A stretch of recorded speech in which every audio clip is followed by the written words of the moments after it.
hermanos, Dios les bendiga. Pues vamos a dar paso a la palabra del Señor. El Señor es bueno y su palabra es para siempre. Amén. El tema que le traigo hoy, mis hermanos, le titulé El precio de ser testigo. El precio de ser testigo.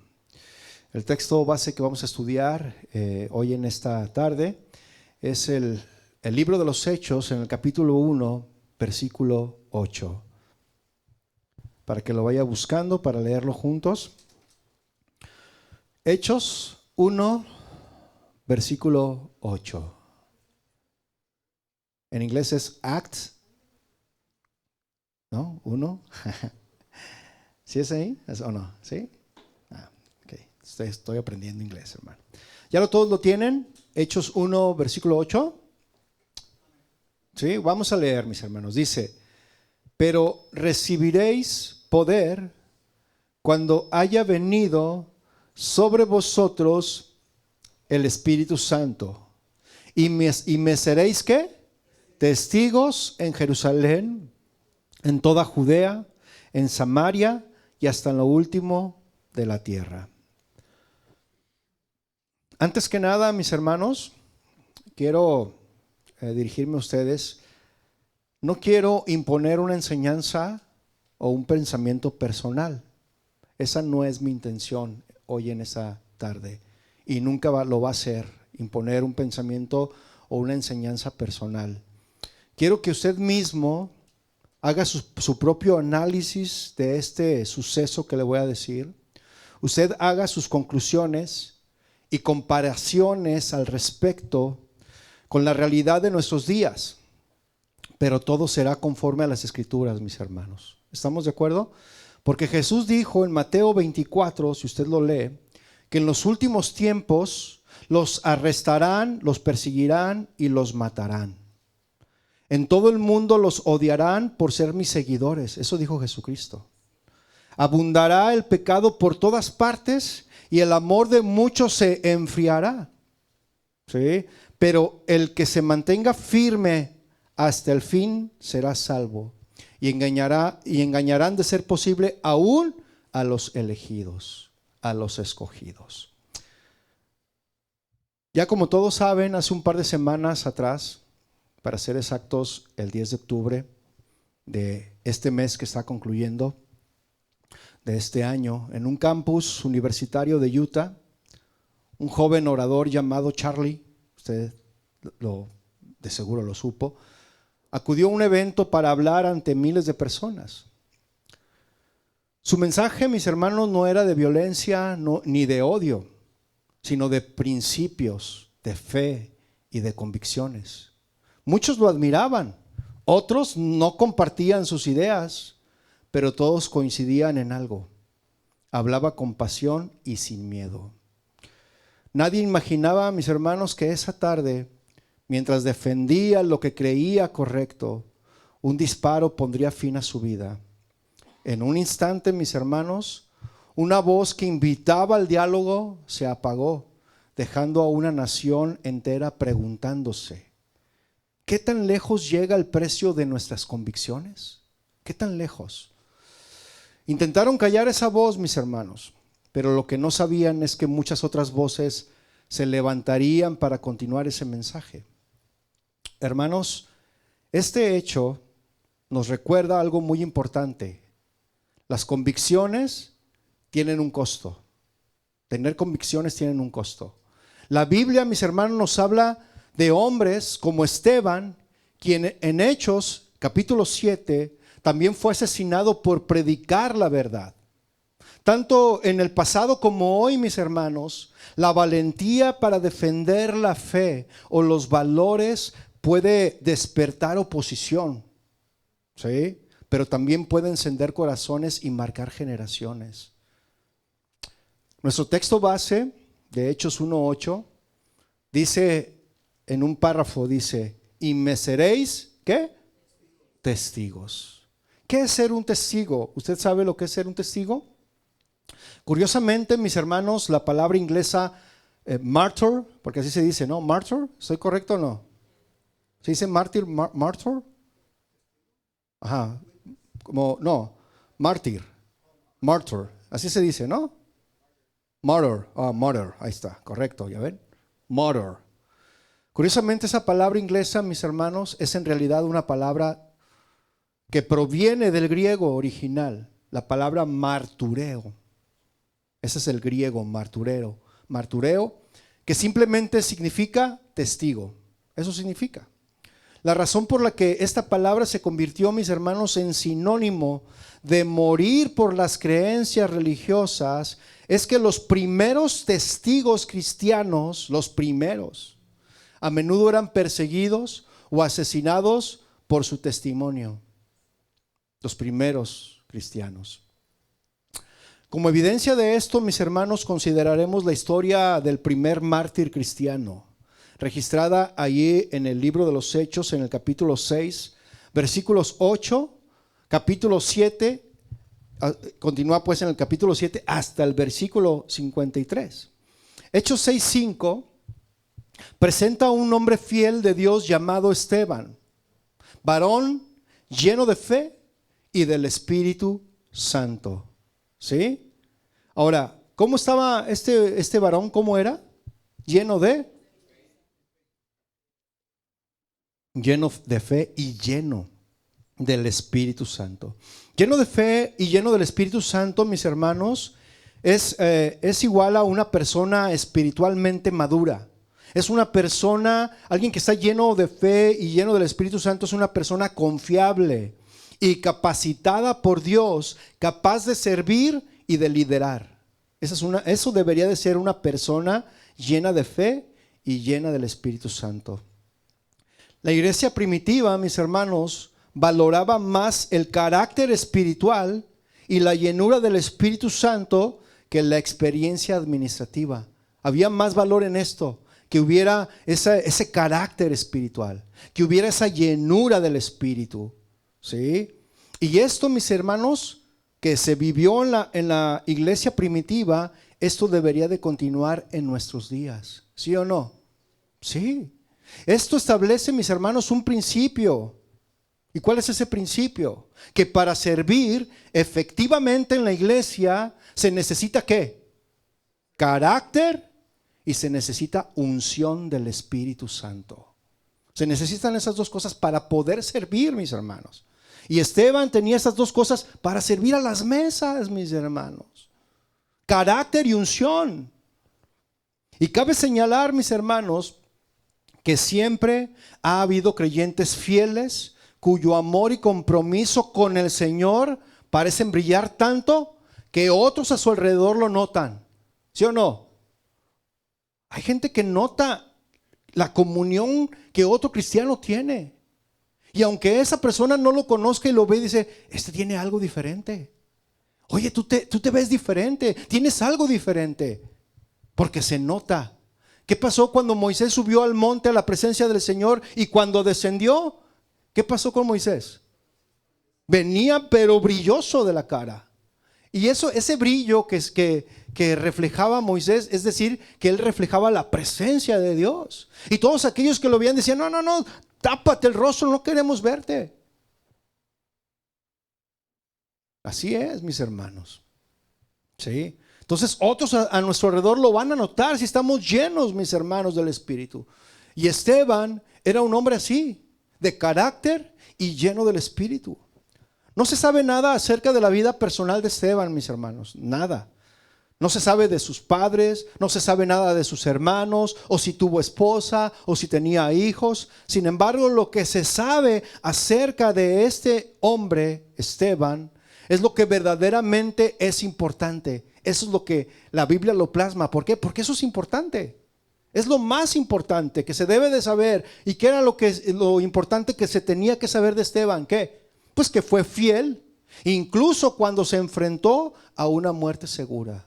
Eso era lo importante. Esteban fue uno de los 7 hombres, mis hermanos, que se escogieron para ser responsable de la distribución de los alimentos a las viudas en la iglesia primitiva. Después de que surgió una disputa, no sé si usted lo recuerda, que estaban ahí disputando entre los judíos, unos que pertenecían a la estirpe griega y otros a la judía, y los griegos decían, oye, pues es que nuestras viudas están siendo descuidadas, ¿verdad? Son mejor atendidas las que son de estirpe judía, que todos eran judíos, pero los que venían de la estirpe griega eran un poco más descuidados. Ellos sentían eso. Y empezó una discusión, una disputa. Y los apóstoles reconocieron que necesitaban ayuda, porque ¿cuántos saben que un pastor no puede hacer todo? No es el todólogo. Y ahí está el pastor poniendo luces, ahí está conectando cables, ahí está recibiendo la gente, ahí está cocinando. Ah, no, ¿verdad? Eso no. Pero hay pastores que hacen todo, mis hermanos, y al rato se andan muriendo bien jóvenes de un infarto, porque no aprenden y no saben delegar responsabilidades. Entonces los apóstoles reconocieron que necesitaban ayuda. Y ve ahí en Hechos 6:8.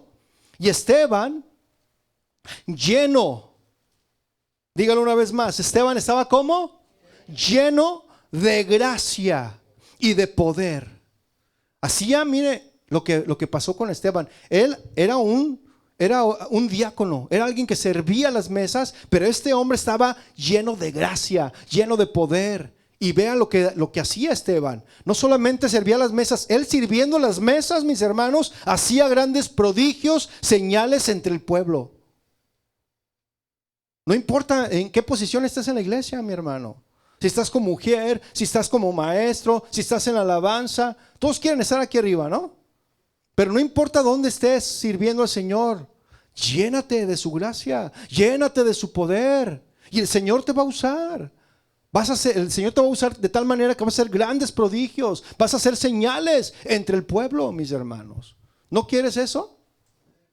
Y este versículo 6:8 del capítulo 6, versículo 8, enseña que Esteban, aunque comenzó sirviendo en tareas prácticas, sirviendo las mesas, fue usado por Dios de una manera extraordinaria, mis hermanos. ¿Por qué? ¿Por qué fue usado de una manera extraordinaria? Ya lo vimos ahí. ¿Por qué? Porque estaba lleno de gracia, ¿sí? La gracia de Cristo y el poder del Espíritu Santo. ¿Lo está viendo ahí? Su vida, mis hermanos, combinaba carácter transformado, gracia, y capacidad sobrenatural, es decir, poder. De modo que las palabras de Esteban y sus obras, prodigios y señales confirmaban el mensaje de Jesús. ¿Y cuál era ese mensaje de Jesús? Estas señales seguirán a los que creen. En mi nombre echarán fuera demonios. En mi nombre sanarán. Las señales son las que nos siguen y ahí anda la gente buscando las señales. Cuando las señales son las que nos deben de seguir a nosotros. Y eso se da cuando tenemos una comunión con Dios. ¿Sí estamos aquí, hermanos? Este versículo nos recuerda que Dios puede usar a cualquier creyente que se entregue completamente a Él. ¿Sí o no? A cualquiera, mis hermanos, que se entregue completamente a Él. Estés sirviendo en algún ministerio o no, si tú te entregas a Cristo, Él te puede usar. Completamente, sin importar el cargo, para mostrar tanto su amor como su poder. ¿Sí? Después de ser ungido como uno de los primeros diáconos de la iglesia, mis hermanos, Esteban inmediatamente comenzó a hacer obras poderosas entre la gente. Eso es algo maravilloso. Y hoy ya no lo vemos. Hoy ya no vemos esto. Porque estamos muy a gusto. Estamos nada más recibiendo y nos estamos engordando. Pero tenemos que dar también, mis hermanos. Y tenemos que buscar del Señor. Llenarnos para dar. ¿Sí? Es una fuente. Es una fuente. No podemos estar así sin hacer nada. Es una fuente que va recorriendo. El Señor nos da y nosotros damos. El Señor nos da y nosotros damos. Y así debe de ser. Como suele suceder, mis hermanos, cuando el Espíritu Santo obra poderosamente y el evangelio se propaga, ¿qué cree? Las fuerzas de la oscuridad surgen para obstaculizar la obra del reino. ¿Sí o no? ¿Por qué? Porque ¿qué dice Primera de Juan, capítulo 5, verso 19 en la parte B? Dice que el mundo entero está bajo el maligno. ¿Lo está viendo allí? El mundo entero está bajo el maligno. ¿Sí lo estamos viendo o no? En este caso, mis hermanos, que le comenté, en este caso de Esteban, varios hombres vinieron a refutar lo que Esteban decía. Pero Esteban, lleno del Espíritu Santo, pudo refutar sus críticas. Aquellos que discutían con Esteban no estaban a la altura de la sabiduría que el Espíritu Santo le había dado, mis hermanos. ¿Se da cuenta de eso? Porque él estaba lleno. Y como estaba lleno, fluía palabra, fluía poder. Y no había quien le ganara una. Y no era porque eran sus argumentos propios, no eran los argumentos de la palabra de Dios. ¿Qué dicen las Escrituras? ¿Qué dicen? Que las armas de nuestra milicia no son carnales, sino poderosas en Dios para derribar todo argumento que se levanta en contra. Nuestras armas de la milicia no son carnales, sino poderosas en Dios, mis hermanos, para derribar argumentos. Y Esteban derribaba argumentos. ¿Sí? Ahí estaban los judíos refutando, alegando, debatiendo con Esteban. Pero Esteban estaba lleno del Espíritu Santo, mis hermanos. ¿Sí?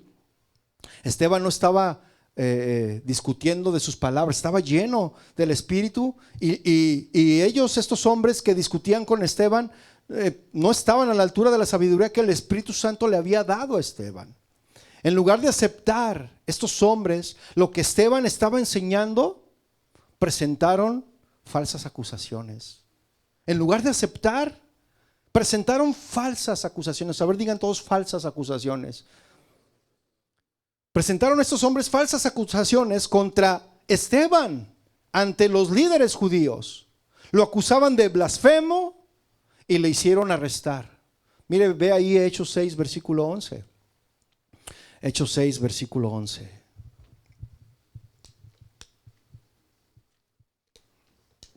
¿Lo tiene? Dice, entonces sobornaron a unos para que dijesen que le habían oído hablar palabras blasfemas contra Moisés y contra Dios. Y soliviantaron, es decir, que los incitaron, los agitaron emocionalmente para que se enfadaran y actuaran en contra de Esteban. ¿Sí? Y soliviantaron al pueblo, a los ancianos y a los escribas, y arremetiendo le arrebataron, es decir, usaron la violencia, mis hermanos. Lo agarraron, lo arrastraron y lo jalonearon al Esteban. ¿Sí? Dice ahí que lo arrebataron y lo trajeron al concilio. Versículo 13 dice, y pusieron, ¿qué dice una vez más ahí? Testigos falsos que decían, este hombre no cesa de hablar palabras blasfemas contra este lugar santo y contra la ley, aleluya. Pues le hemos oído decir que ese Jesús de Nazaret destruirá este lugar y cambiará las costumbres que nos dio Moisés. Pero ¿qué no habían matado ya a Cristo? ¿No habían crucificado ya a Cristo? Entonces, ¿de dónde sacan que Jesucristo iba a venir y iba a destruir? Entonces reconocían que Jesucristo tenía poder. ¿Sí o no? ¿No les parece un proceder, este proceder que tuvieron estas personas, no le parece algo muy familiar a nuestros días? De maldad, lleno de maldad. ¿No le parece? Cuando quieren hacerte daño, son capaces de inventar mentiras sobre algo que no hiciste o algo que no dijiste.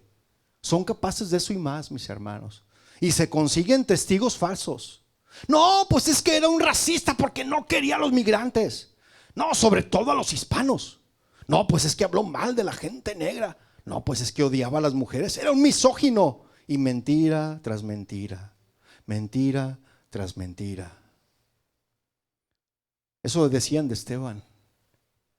La mayor parte de Hechos 7 consiste, mis hermanos, en el discurso de Esteban a los líderes judíos, en el que esencialmente es quizás la historia más detallada y concisa de Israel y su relación con Dios en todas las escrituras, de lo que Esteban dijo ahí en el capítulo 7. Esteban, mis hermanos, no estaba preocupado por su existencia terrenal. Él no le preocupaba eso. Él estaba determinado. A ver, digan todos determinado. Él estaba determinado a estar firmemente del lado de Jesucristo sin importar las consecuencias. Dios lo inspiró para hablar con denuedo, es decir, con valentía. Y necesitamos ser valientes. Dice el Señor, esfuérzate y sé valiente. Mira que te mando, dice el Señor, que te esfuerces y seas valiente. Y se necesita valentía, mis hermanos, para testificar las buenas nuevas, para testificar de Cristo. Se necesita valentía. Entonces Dios lo inspiró a Esteban para hablar con valentía, acusando acertadamente a Israel de no reconocer a Jesús como su Mesías, rechazándolo y asesinándolo como habían asesinado a Zacarías y a otros profetas y hombres fieles a lo largo de sus generaciones. El discurso de Esteban, mis hermanos, fue una acusación contra Israel y su fracaso como el pueblo escogido de Dios a quien se le había dado la ley. Fracasaron. Los que estudiamos en la clase de hermenéutica lo vimos, en las dispensaciones. Entonces, ellos habían fracasado como el pueblo escogido de Dios a quien se le había dado la ley, las cosas santas y la promesa del Mesías. Naturalmente, estas acusaciones, aunque ciertas, las que dio Esteban, no fueron bien recibidas por los judíos. No fueron bien recibidas. En su discurso, Esteban les recordó a su fiel patriarca Abraham y cómo Dios lo había llevado de una tierra pagana a la tierra de Israel, donde Dios hizo un pacto con él. ¿Sí lo recuerda? Habló de las jornadas, fíjese lo que habló Esteban en unos defendiéndose con la verdad. Habló de las jornadas de su pueblo desde la estadía de José en Egipto hasta su liberación por Moisés 400 años después.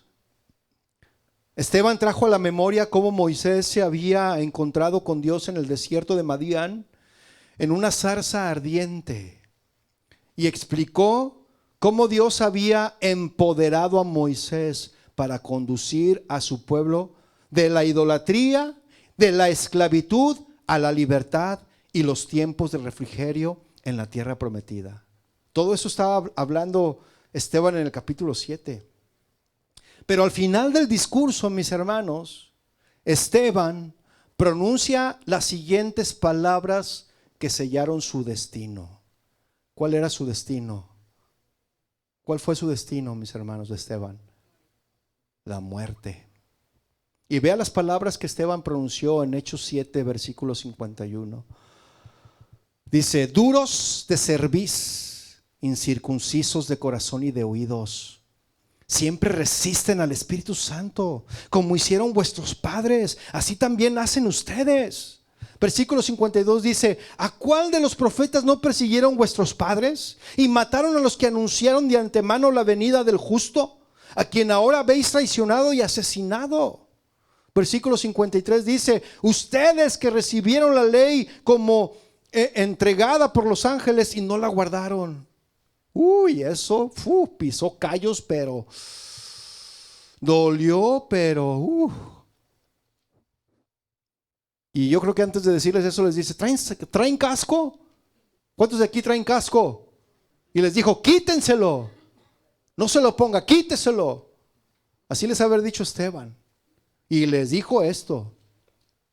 Ahora bien, mis hermanos, no había nada falso en las palabras de Esteban, ¿cierto o no? ¿Había falsedad? ¿Había mentira en las palabras de Esteban? ¿Usted qué dice? Claro que no. Los líderes judíos fueron de hecho responsables de entregar a Jesús a los romanos para su ejecución, ¿sí o no? Sí. Y a pesar de los milagros, a pesar de las enseñanzas que Jesús daba con autoridad, la dureza de corazón de los líderes judíos les impidió ver la verdad sobre Jesús. La dureza, mis hermanos, de nuestro corazón nos impide ver la verdad de Jesús. Nuestra dureza de corazón. ¿Se acuerda la semana pasada que hablamos de la grosura o no lo hablamos, que se engrosa el corazón. ¿Sí? O sea, la dureza de nuestro corazón no nos deja ver la verdad de Jesús. Y Jesús es la verdad, ¿sí o no? El camino, la verdad y la vida. Y nadie va al Padre si no es solamente por Jesús. La ley de Moisés, mis hermanos, establecía que el pecado de la blasfemia merece una sentencia de muerte, usualmente por lapidación. Deje un apartado ahí en el libro de los Hechos. Acompáñenme en Levítico, capítulo 24, verso 15. Levítico 24, verso 15.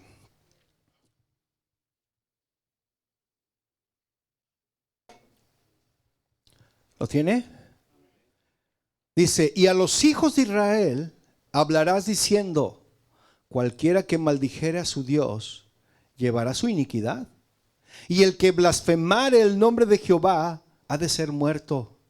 Toda la congregación lo apedreará, así el extranjero como el natural. Si blasfemare el nombre, que muera. Esa era la ley.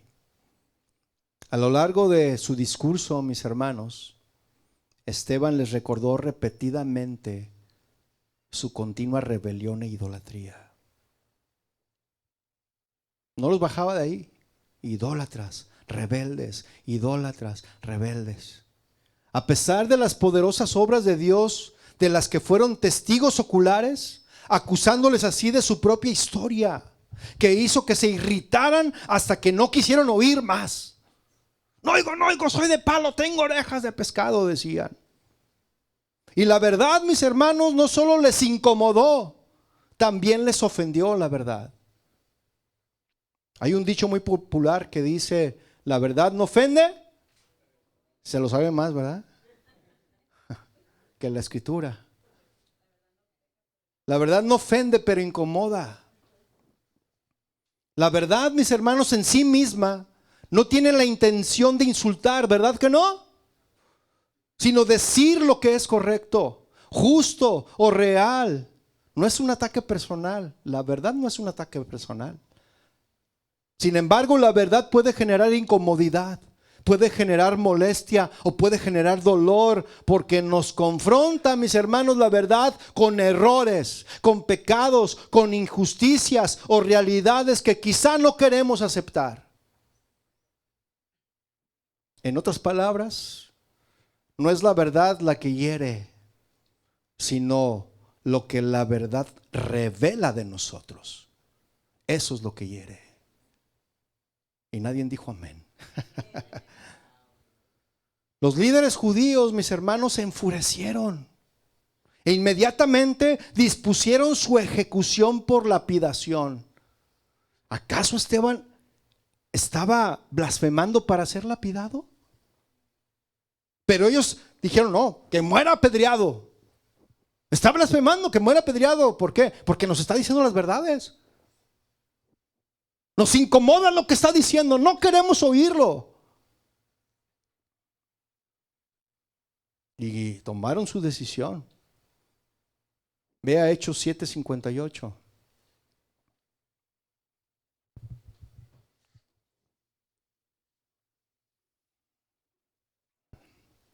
Hechos 7:58 dice, y echándole fuera de la ciudad, le apedrearon. Y los testigos pusieron sus ropas a los pies de un joven que se llamaba Saulo. Por lo tanto, mis hermanos, Esteban fue el primer mártir cristiano registrado en las Escrituras. Así que cuando a las ideologías erróneas las confrontas con la verdad y no tienen argumentos para debatir o se quedan sin ellos, la única opción que les queda, la mínima, es gritar. Se ponen agresivos, ¿no? Pero la peor es eliminar, es callar para siempre a aquel que genera esa incomodidad. ¿Sí o no? La Escritura nos lo muestra. ¿Cuánta maldad debe de haber, mis hermanos, en el corazón de una persona para determinar la ejecución a sangre fría de un semejante? De un ser humano que habla con la verdad y te confronta con esa verdad. La maldad es tan grande hoy en día, mis hermanos, por parte de la humanidad, que ha ido en aumento. Y lo podemos ver por todos lados. Usted véalo. Violencia, ¿cómo se llama?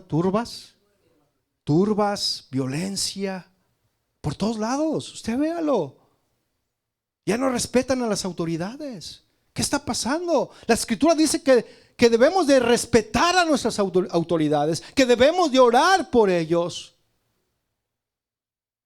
¿Y qué es lo que está pasando, mis hermanos? Todo lo contrario, lo opuesto a lo que las Escrituras dicen. ¿Sí? La maldad ha ido en aumento y lo podemos ver por todos lados. Se está cumpliendo lo que dice la escritura, en 2 de Timoteo 3:1. Búsquelo. Yo le voy a leer la Nueva Traducción Viviente. Vea lo que dice carta de Timoteo, capítulo 3, verso 1.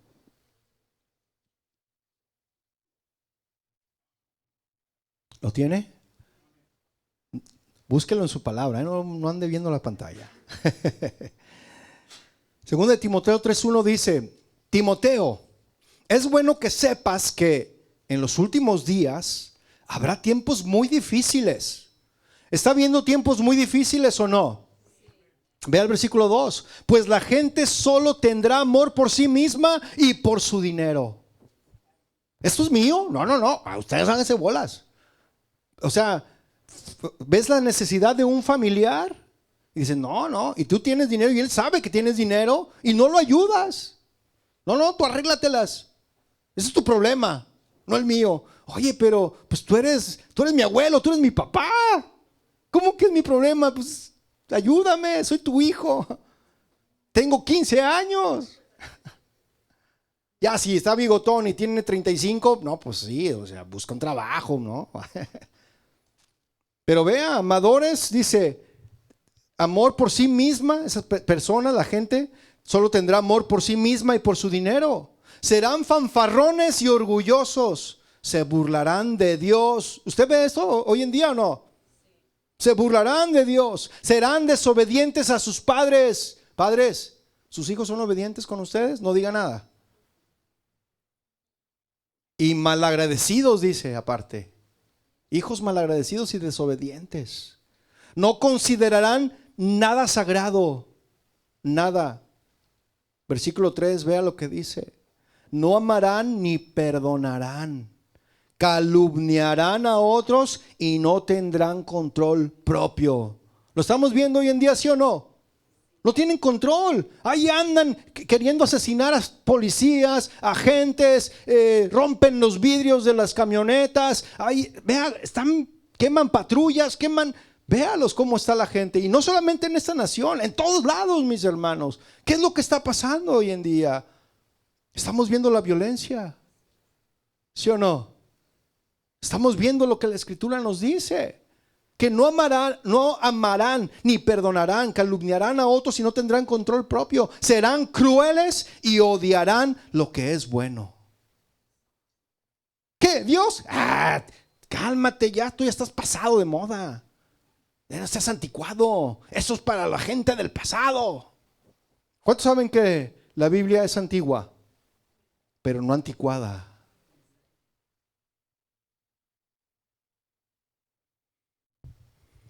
Continuando con la historia de Esteban, mis hermanos.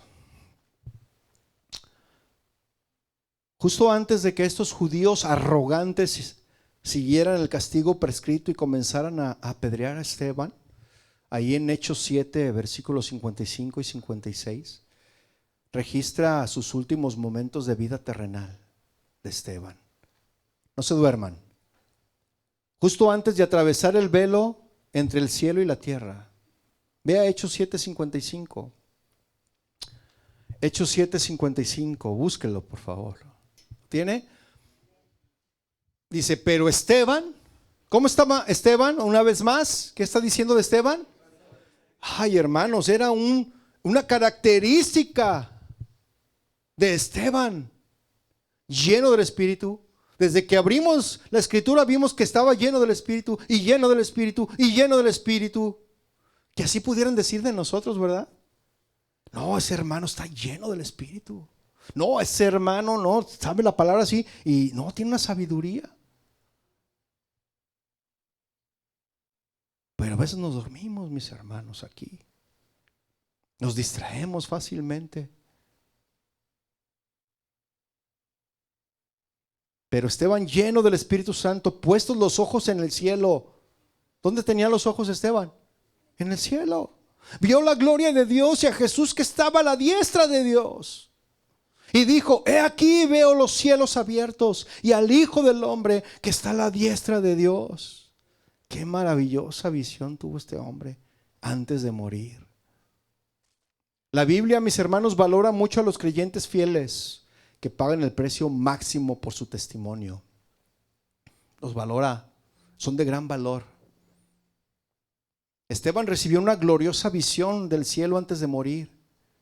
Y en esa visión vio a Jesús de pie a la diestra del Padre, como si lo esperara en una actitud de honor por su fiel servicio. Qué tremendo, mis hermanos. Yo creo que ya el Señor lo estaba esperando para decirle: buen siervo fiel, entra al gozo de tu Señor. Porque no me negaste y yo tampoco te negaré delante de mi Padre. Wow. Las palabras de Colosenses 3, mis hermanos, váyalo buscando, dejando un apartado en Hechos. Las palabras de Colosenses 3 podrían haber sido escritas acerca de la vida de Esteban, aunque son aplicables para todos los creyentes. Vea lo que dice Colosenses 3, versículo 2. ¿Qué dice Colosenses 3:2? Poned la mira en las cosas de arriba, no en las de la tierra. Poned la mira, mis hermanos, significa dirigir la mente, pensar, concentrarse, tener una actitud permanente. Eso significa. No es solo mirar al cielo, sino orientar el corazón, la voluntad y los pensamientos, mis hermanos. Eso significa poned la mira. Poned la mira ¿en dónde? En las cosas de arriba. Y todo lo que pertenece al reino de Dios son las cosas de arriba: su voluntad, su justicia, la vida eterna, los valores de Cristo, que son el amor, la santidad, la verdad. ¿Sí o no? Esas son las cosas de arriba, mis hermanos. No en las de la tierra, continúa diciendo este versículo, ¿verdad? No significa ignorar nuestras responsabilidades terrenales, sino no vivir esclavizados por lo material, mis hermanos. No vivir esclavizados por el pecado. No vivir esclavizados por las ambiciones pasajeras o los placeres de este mundo. No pongas tu mirada en las cosas de la tierra. Las cosas de la tierra aquí se van a quedar. Por ejemplo, cuando enfrentas una decisión laboral, porque dices: sí, tengo que cambiarme de trabajo. Este trabajo, bueno, gano bien, pero en el otro trabajo me ofrecen más. Está un poquito más lejos, pero voy a ganar más. ¿Sí? En vez de pensar solo en dinero, lo que tú haces si eres cristiano y pones tu mirada en las cosas de arriba, pones tu mirada en las cosas de arriba y preguntas: ¿esto va a honrar a Dios? ¿Esta decisión que voy a tomar honra a Dios? ¿Me permitirá servir mejor? ¿Afectará a mi integridad? Hacerse esas preguntas es poner las cosas, la mirada en las cosas de arriba. ¿Me explico? En un conflicto, mis hermanos, en vez de buscar venganza, eliges perdonar. ¿Sí o no? Porque piensas en el cielo, no en el orgullo terrenal. ¿Cuántos dicen ouch?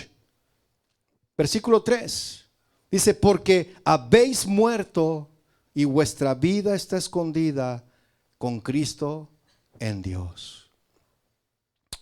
Como evidencia adicional, mis hermanos, de que los mártires son considerados preciosos a los ojos de Dios, el apóstol Juan vio una visión del milenio. Vio una visión de aquellos martirizados por su fe, reinando con Cristo durante 1000 años. Apocalipsis 24. ¿Lo tiene? Yo se lo leo.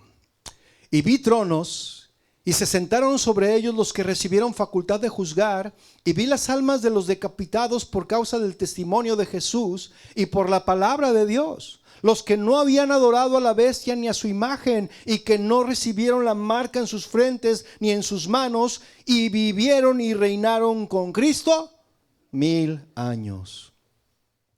El apóstol Pedro, mis hermanos, quien escribió más sobre el martirio y el sufrimiento por la fe, dijo lo siguiente en la primera carta de Pedro, capítulo 4, versículo 14. Dijo lo siguiente: si sois vituperados por el nombre de Cristo, sois bienaventurados, porque el glorioso Espíritu de Dios reposa sobre vosotros. Ciertamente de parte de ellos Él es blasfemado, pero por vosotros es glorificado.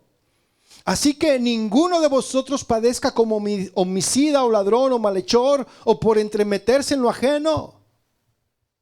Pero si alguno padece como cristiano, no se avergüence, sino glorifique a Dios por ello. Y yo pensé que iba a decir aleluya, gloria a Dios, sí, amén. Que dijo, no, cancelo tus palabras. También, mis hermanos, está la palabra de nuestro Señor, que pronunció una bendición sobre los que son perseguidos por su nombre.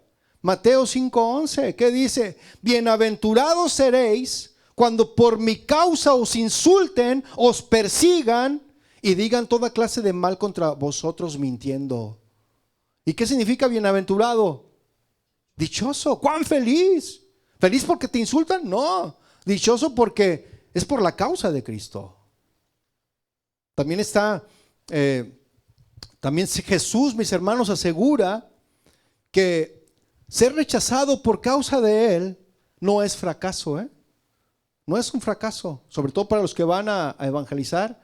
No se sienta, así como rechazado, porque hay mucha gente que rechaza, mis hermanos. Y algunos dicen, no, ya no vuelvo a regresar, porque es que la gente no, hasta me cierra la puerta en la cara. Hay gente que, hay de todo, hay gente que recibe, hay gente que no, hay gente que se enoja, hay gente que te agrede. Hay gente que te quiere golpear. Pero si Dios te hizo el llamado a servir en esa área, hazlo como dicen las Escrituras. ¿Sí? Ser rechazado por causa de Cristo no es fracaso, mis hermanos. Es señal de que pertenecemos a su reino. La oposición no es por hacer el mal, mis hermanos, sino por causa de Jesús. Es decir, por vivir conforme a su verdad. Es ahí, mis hermanos, donde viene la oposición, porque tú estás viviendo conforme a su verdad. Y la verdadera felicidad, mis hermanos, no depende de la aceptación humana. ¿Cuántos dicen amén? Sino de la aprobación de Dios. Nada más, mis hermanos. Mire, le doy un ejemplo. Un joven que decide no participar en prácticas corruptas en su trabajo y es ridiculizado. Todos lo hacemos, ¿tú por qué no lo haces? No, yo tengo principios. Yo quiero agradar a mi Señor. Cálmate tú. Y se burlan de ti. ¿Sí? Una persona que defiende su fe en la universidad y es etiquetada como intolerante. Qué intolerante eres. ¿Tú eres de esos que son intolerantes? Que todo Dios y para todo Dios. Qué intolerante eres. O alguien que comparte el evangelio y recibe burlas o críticas en redes sociales. Porque los hay. Claramente, mis hermanos, en todos estos casos Jesús dice, eres bendecido porque tu fidelidad me honra. La evidencia bíblica claramente, mis hermanos, apunta al hecho de que los que son perseguidos y sufren por su testimonio de Cristo, hasta la muerte incluida, son agradables a los ojos de Dios. Dado eso, surgen dos preguntas, mis hermanos. La primera, ¿qué pasa si no se me pide que haga el sacrificio máximo por la causa de Cristo? ¿Cuál es el sacrificio máximo? Entregar tu vida, morir. ¿Qué tal si no se te pide eso? Mire, Dios no llama, mis hermanos, a todos a hacer el sacrificio máximo. No llama a todos. Pero la Biblia llama a todos los cristianos a estar preparados para defender la esperanza que hay en nosotros. ¿Sí o no? Mire, vaya a primera carta de Pedro, capítulo 3, verso 14. Yo le voy a leer la Nueva Traducción Viviente.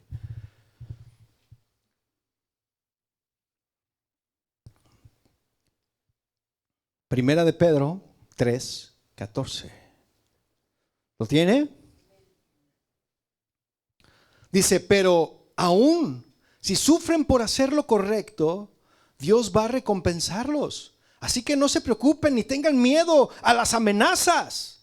En cambio, adoren a Cristo como el Señor de su vida. Si alguien les pregunta acerca de la esperanza que tienen como creyentes, estén siempre ¿cómo?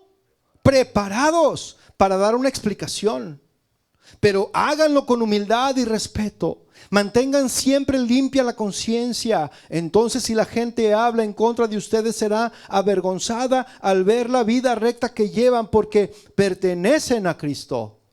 Y recuerden que es mejor sufrir por hacer el bien, si eso es lo que Dios quiere, que sufrir por hacer el mal.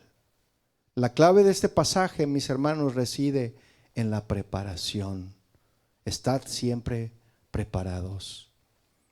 Pedro, Pablo, sabían de lo que hablaban, porque ellos estaban sufriendo persecución. No crea que se le ocurrió, voy a escribir para que en un día cuando vayan a... Mire, usted ve esa foto y ahorita vamos a hablar de esa. Considere esa analogía. Quienes se alistan a las Fuerzas Armadas deben de hacerlo con la comprensión de que pueden ser llamados a la batalla, ¿sí o no? Y a morir sirviendo a su país. ¿Cuántos de aquí están en el ejército? Ahí pensé que ibas a levantar la mano, hermano. Dije, es todo chino. Me vacilaste, hermano. ¿Sí? ¿Y sabe qué? Esa es o debería ser la mentalidad de todo aquel que se une al ejército. Saber que algún día los van a llamar a servir para la batalla y que ahí van a morir. Por eso cuando los hijos se alistan a la guerra, los papás no quieren. No te inscribas a la guerra, hijo. Pero eso me gusta. Yo tengo un hermano que está en la Marina de los Estados Unidos. Y ya está en sus últimos 2 años, ya se va a jubilar. Porque desde los 16 años comenzó a servir. Ya tiene 38 años, 38 años tiene. Y fíjese, 16, casi 20 años sirviendo. Algo así, pero ya va a terminar. Fíjese. Entonces, claramente le decía, no todos los hombres y mujeres alistados mueren sirviendo a su país, ¿verdad que no? Y no todos son llamados a la batalla. O sea, claramente lo sabemos. Y a pesar de esto, mis hermanos, se les entrena diariamente a los soldados para estar preparados para la batalla. A veces mi hermano manda ahí ahorita está en Guam, la isla de Guam. Está haciendo un servicio y a veces manda videos donde están todos ahí arrastrándose. Y digo, uy, nomás, estos ahí están entrenando, están preparándose para lo que venga. ¿Sí? Lo mismo ocurre con el cristiano, mis hermanos. Estamos en un estado de guerra. Y nuestro Señor puede llamar a cualquiera de nosotros a dar testimonio, incluso a ser martirizado por nuestra fe. Por lo tanto, mis hermanos, debemos estar preparados. Segunda de Timoteo, capítulo 2, versículo 3 dice lo siguiente: tú pues, sufre penalidades como buen soldado de Jesucristo. Ninguno que milita se enreda en los negocios de la vida a fin de agradar a aquel que lo tomó por soldado. La primera pregunta fue, ¿qué pasa si no me pide que haga el sacrificio máximo? Si no se me pide que haga el sacrificio máximo por la causa de Cristo. La respuesta es, ¿qué? ¿Qué debemos estar? Preparados. Esa es la respuesta. Tenemos que estar, no se nos pide, pero tenemos que estar preparados. Y aquí surge la segunda pregunta. ¿Qué cabe plantearse, que debemos de plantearnos, dado al estatus especial del martirio a los ojos de Dios? La pregunta es, usted contésteme, con lo que usted sienta en su corazón. Ya ve que el corazón es engañoso, ¿verdad? No es cierto. ¿Deberíamos realmente buscar ser martirizados? ¿Usted qué dice? ¿Deberíamos realmente buscar ese estatus del martirio? Uno, dos. ¿Quién dice sí? Bueno, ahorita se lo voy a aclarar. Bíblicamente, mis hermanos, no podemos justificar la búsqueda de ser mártir por la causa de Cristo.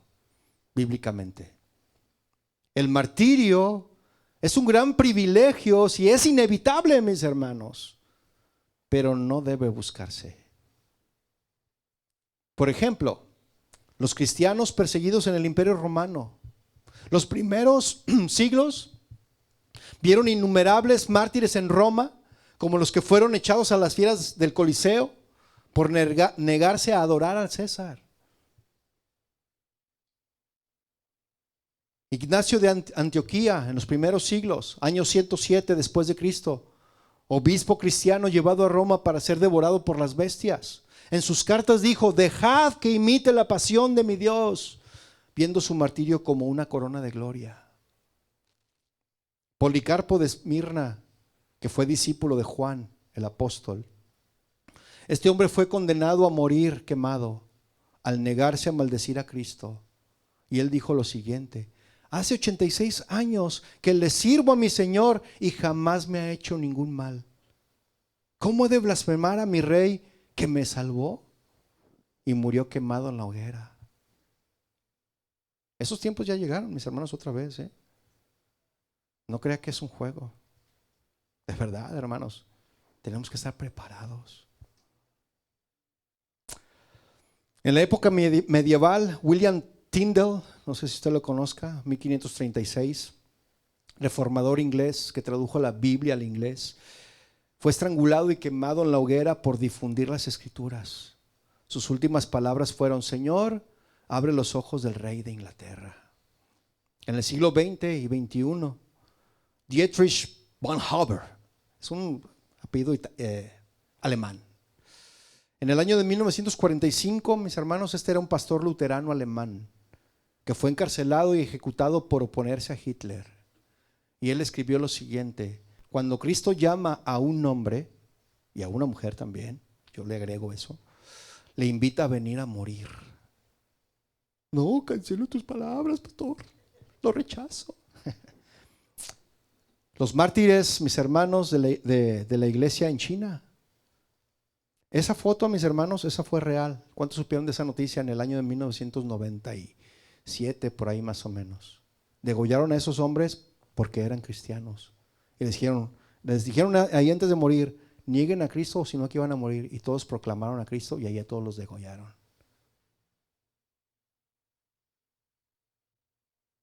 O sea, es verdad eso, mis hermanos. Cada uno de estos casos, el martirio no fue buscado como un acto de heroísmo, mis hermanos, sino aceptado cuando no había otra salida que negar a Cristo o morir. La iglesia primitiva veía el martirio como una corona de vida, mis hermanos. Apocalipsis 2:10, ahí usted lo va a encontrar. Un privilegio que confirma las palabras de Jesús. Mateo 5:10 dice: bienaventurados los que padecen persecución por causa de la justicia, porque de ellos es el reino de los cielos. Así que el martirio, mis hermanos, es un gran privilegio si es inevitable, pero no debe buscarse. Jesús dijo en Mateo 10:23: cuando os persigan en una ciudad, huyan a la otra. Huyan. Eso dijo Jesús. Además, al leer el libro de los Hechos, mis hermanos, vemos que la iglesia primitiva huía continuamente de la intensa persecución. Lo vemos en los siguientes versículos, Hechos 8:1. Dice: en aquel día hubo una gran persecución contra la iglesia que estaba en Jerusalén, y todos fueron, ¿qué?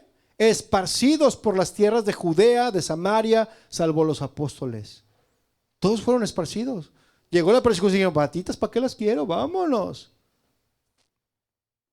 Pero era un plan de Dios, porque estaban bien a gusto, bien cómodos en su banca, en la iglesia. Y que viene la persecución y que salen corriendo a seguir evangelizando a la gente, para evangelizar. Ese era el plan de Dios. Hechos 14:4. Y la gente de la ciudad estaba dividida. Unos estaban con los judíos, otros con los apóstoles. Pero cuando los judíos y los gentiles, juntamente con sus gobernantes, se lanzaron a afrentarlos y a apedrearlos, habiéndolo sabido, ¿qué hicieron? ¿Qué hizo la gente? Se enfrentó a sus opositores valientemente. A ver de cómo nos toca. ¿Eso hicieron? Huyeron. Y puedo mencionarle más versículos, mis hermanos. Como podemos leer en cada uno de estos ejemplos bíblicos, mis hermanos, vemos a los primeros cristianos huyendo de la persecución y tomando todas las precauciones necesarias para sobrevivir. ¿Sí? Cuando Jesús dice en Mateo 10:39, el que halle su vida, la perderá. Y el que pierda su vida por causa de mí, la hallará. Él no llama a la gente a intentar perder la vida, mis hermanos. Jesús no llama a eso. Más bien nos llama a estar dispuestos a perderla por Él. A eso sí nos llama. Quienes buscan activamente el camino del martirio no lo hacen para la gloria de Dios, mis hermanos, sino por su propia gloria. Como dice el viejo refrán, la sangre de los mártires es la semilla de la iglesia. El propósito de Dios, mis hermanos, es en el martirio. El propósito de Dios en el martirio es la glorificación de su nombre y la edificación de su iglesia. La vida de Esteban, mis hermanos, y más aún su muerte, debe de ser un ejemplo de cómo cada creyente debe esforzarse por vivir. Comprometido con el Señor aún frente a la muerte. Fiel para predicar el evangelio con denuedo, conocedor de la verdad de Dios y dispuesto a ser usado por Dios para su plan y propósito. Ya para concluir, mis hermanos, cuando miramos la historia de Esteban en el libro de los Hechos, vemos a un hombre lleno del Espíritu Santo. Lo vimos, ¿no? Que no tuvo temor de hablar la verdad de Cristo, aunque eso le costara la vida. Su muerte, mis hermanos, no apagó el mensaje. Al contrario, encendió una llama que se extendió más allá de Jerusalén.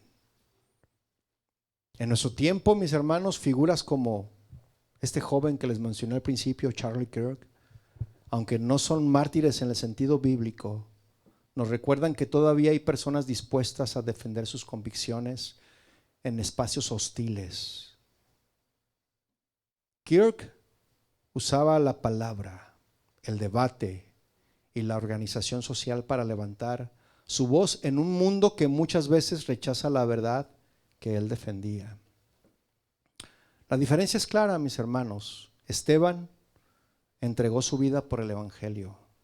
Charlie Kirk arriesgaba su reputación y enfrentaba oposición por sus ideales políticos y morales.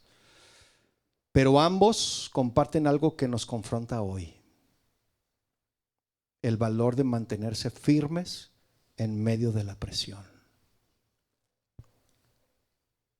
Uno con el poder del Espíritu Santo ante un Sanedrín, otro en foros universitarios y medios públicos. Ambos, mis hermanos, son un recordatorio que la verdad, ya sea que el evangelio eterno, principios que reflejan esa verdad, la verdad siempre encontrará resistencia y siempre necesitará voces valientes. El mundo tal vez no nos pida enfrentar la muerte como Esteban, pero sí nos pondrá pruebas, mis hermanos, donde nuestra fe, donde nuestros valores o principios serán cuestionados.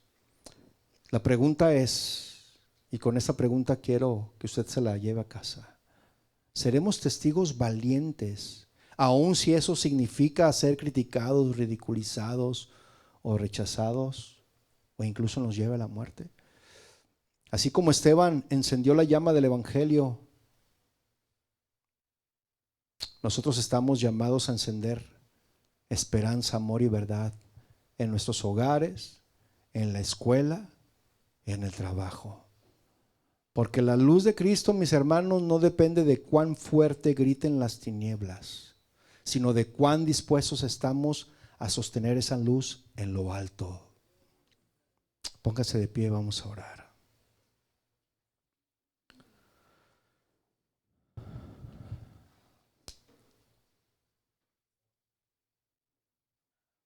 Padre, te damos gracias a ti hoy en esta tarde por tu palabra. Te damos gracias, Señor, por el ejemplo que nos dejaste en las Escrituras de este varón lleno del Espíritu Santo.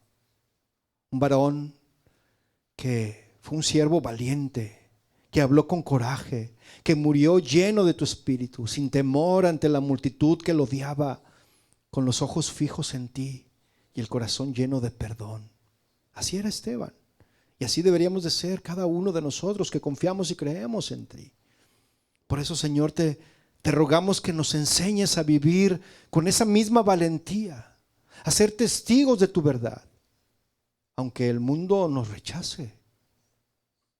Que podamos mantenernos firmes en nuestra fe, aun cuando nos cueste comodidad, reputación o seguridad. Que podamos entregar nuestra vida día a día como un testimonio vivo de tu amor y justicia. Ayúdanos, Señor, a ver más allá del miedo o la vergüenza, a mirar con esperanza a los que nos persiguen y a confiar plenamente en tu justicia y tu fidelidad. Que nuestro testimonio sea luz en la oscuridad. Que nuestras palabras y acciones inspiren a otros a acercarse a ti, y que nuestra perseverancia glorifique tu nombre.